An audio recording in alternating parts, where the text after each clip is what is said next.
तुम्ही पाहत आहात MCN न्यूज मराठी। प्रभू श्रीरामचंद्रांच्या पदस्पर्शाने पावन झालेल्या नागपूर जिल्ह्यातील रामटेक अर्थात रामनगरीत पंचक्रोशीतील हजारो नागरिकांनी रावण वधाचा अपूर्व सोहळा अनुभवला। गडमंदिरावरून जय श्रीराम जय जय श्रीरामच्या जयघोषात प्रभू श्रीरामाच्या शस्त्रसज्ज निशाणांनी दिघीच्या मैदानात रावणाचा शिरच्छेद केला।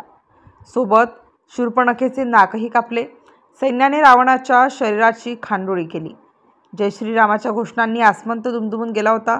बाकी सर्व ठिकाणी रावण दहन होते, परंतु अयोध्या आणि रामटेक इथेच फक्त रावणाचा वध केला जातो हे विशेष। हा अविस्मरणीय सोहळा बघण्याकरिता नागरिकांनी अलोट गर्दी केली होती। यावेळी प्रामुख्याने SDO प्रियेश महाजन, तहसीलदार रमेश कोडपे, उपविभागीय पोलीस अधिकारी रमेश बरकते, पोलीस निरीक्षक अरविंद बरकते, मुख्याधिकारी पल्लवी राऊत, नायब तहसीलदार भोजराज बडवाईकसह मान्यवर यांची प्रामुख्याने उपस्थिती होती। उपविभागीय पोलीस अधिकारी रमेश बरकतेसह पोलीस निरीक्षक अरविंद कतलाम यांच्या मार्गदर्शनाखाली चोख पोलीस बंदोबस्त ठेवण्यात आला होता।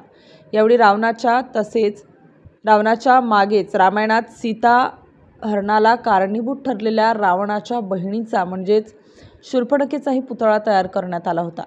रावणवधात सहभागी सर्व आखाड्यांनी नेहरू मैदानावर शस्त्रांची प्रात्यक्षिके सादर केली। प्रभू श्रीरामाच्या विजयी निशाणांची घरोघरी पूजा करण्यात आली। त्यानंतर मित्रमंडळींनी एकमेकांना सोनं देऊन विजयादशमीच्या शुभेच्छा देत विजयादशमी हा सण मोठ्या उत्साहात साजरा करण्यात आला। MCN न्यूज मराठीकरिता राकेश मर्जिवे, रामटेक, नागपूर।